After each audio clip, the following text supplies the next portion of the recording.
The Lord impart courage and hope to you, dear family. Coming into prayer today, I asked the Lord, what is on your heart? He said, all the world will follow after the beast. They will see him as their salvation and an end to all their troubles. Even Christians will be divided about him.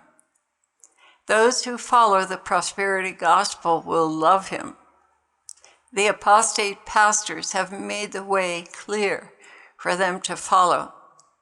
They will even see him as the fulfillment of Bible promises of wealth and security. He will meet every one of their needs. Even now, this generation has been conditioned and groomed to receive him with open arms. Those who worship success, pleasure, wealth, and health will be devoted to him. Renouncing me will be a minor detail. My precious ones, you who I love so much, you will have much to suffer from these evil ones. Indeed, your poverty will be detestable. While you are hunting for your next meal, they will be sitting before a table full of food. You will be looked upon as the world's rubbish, the undesirables that need to be terminated. Do not concern yourselves with their condemnations. You will be receiving my portion, which truly is an honor. Rejoice in that hour that you have been found worthy to share in my fate. As I have already told you, the wilderness will be the safest place. However, there will be dangers there as well, for they will attempt to hunt you down. As you rely more and more on me and hear my voice and obey it, you will continually elude them. Let there be no quarreling among you. The designated leader, who you will continually pray for, will be given the instructions. You will all have to work at crucifying your egos, your desires to lead, your desire to know it all and prove yourself worthy.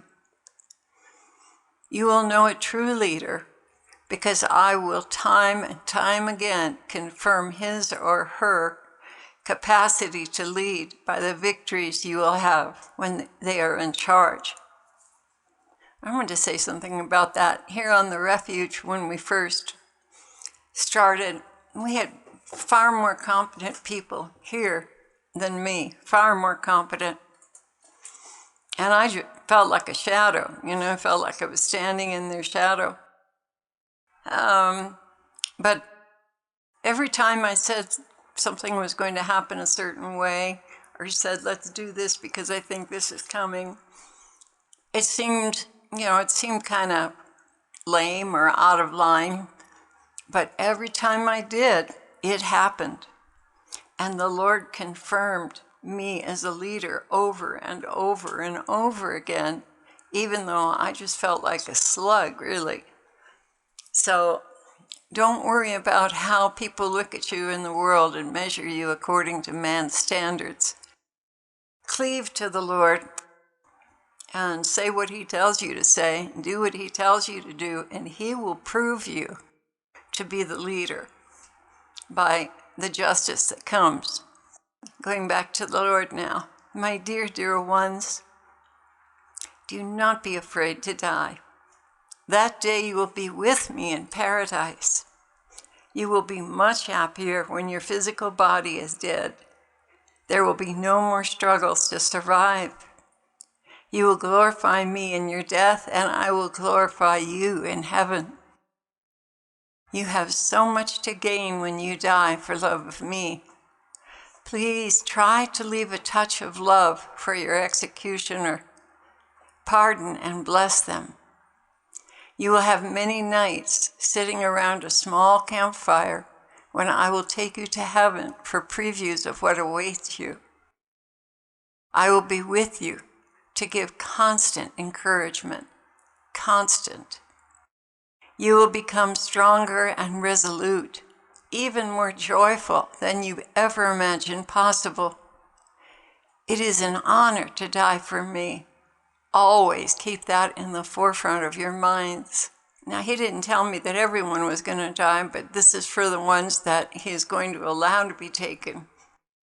My people will have everything they need. I will see to it. Grace and provision will abound. Don't be afraid. You are mine, and I know how to preserve you blameless for heaven. Remember that you have angels and saints looking on as well. Their hearts will be on fire with love for you, and prayers will flow like a river from their lips. This is truly the most exciting time in the history of the earth, and how blessed you are to be a part of it. I am always with you and will never abandon you. I will take your hand and ascend with you in glory to your heavenly homeland. So be fearless.